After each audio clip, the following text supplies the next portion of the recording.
What is going on, YouTube? Welcome back to the channel. And if you guys have been following along for a little while now, y'all will know that we like buying these older vehicles, and a lot of them, especially once they get to running and driving, they end up not having a radio or they don't function. So I'm sure a lot of you guys can relate to this, but we use a Bluetooth speaker for our music. And I don't know about you guys, but that gets really annoying to me, and it just ruins the whole experience of having an old truck.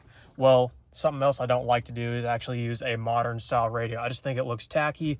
I don't like having all the lights inside, but to each their own. But anyways, I actually just came across a really good deal on a factory radio. And today we're gonna install it and see if it actually functions, including the cassette player. I'm really weird about owning cassettes. I think it's fun. I don't know why, but I have a ton of cassettes and I like to use them in the older trucks that I have. So let's go ahead and cut to the install and see if it works.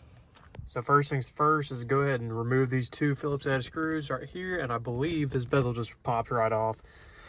Unfortunately, I did not bring my tripod, so we are stuck with holding the camera and doing this at the same time. So I'm really hoping this radio works,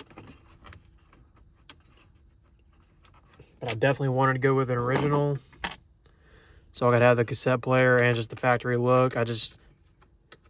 I know a new radio is much more practical, especially having a modern phone with the Bluetooth capability and charging it, but I just can't stand the look of a new radio in an old truck. It just bothers me, but it's definitely one of those things where I'm choosing looks over functionality, because a newer radio would be a lot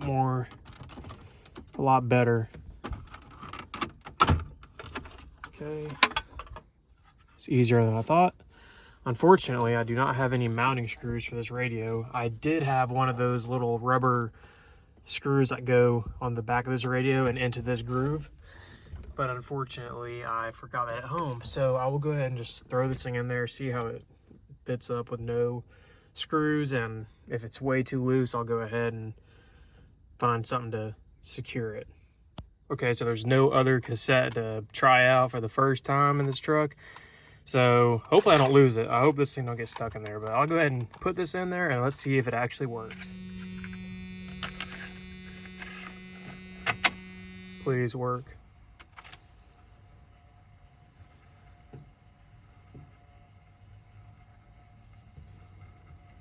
That's not a good sign.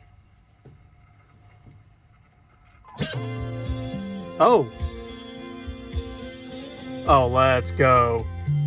Let me go ahead and turn this down so I don't get like copyrighted. Oh, that's insane. Let's freaking go. All right, now that it works, I'm gonna go ahead and put this thing in there. Hopefully it ejects.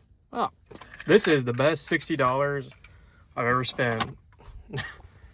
So there you have it. Definitely a little loose. I need to go ahead and get a screw or something to secure this a little bit better, but for the time being, I'm totally content, especially because that cassette player worked. I did not really feel like digging into the radio and installing a new belt. I've done it many times, but it's not the most fun thing. So that is huge. Everything sounded good on it. Looked like all the buttons worked. So hopefully you guys enjoy this little video. I know it was short, but I'll catch you guys in the next one.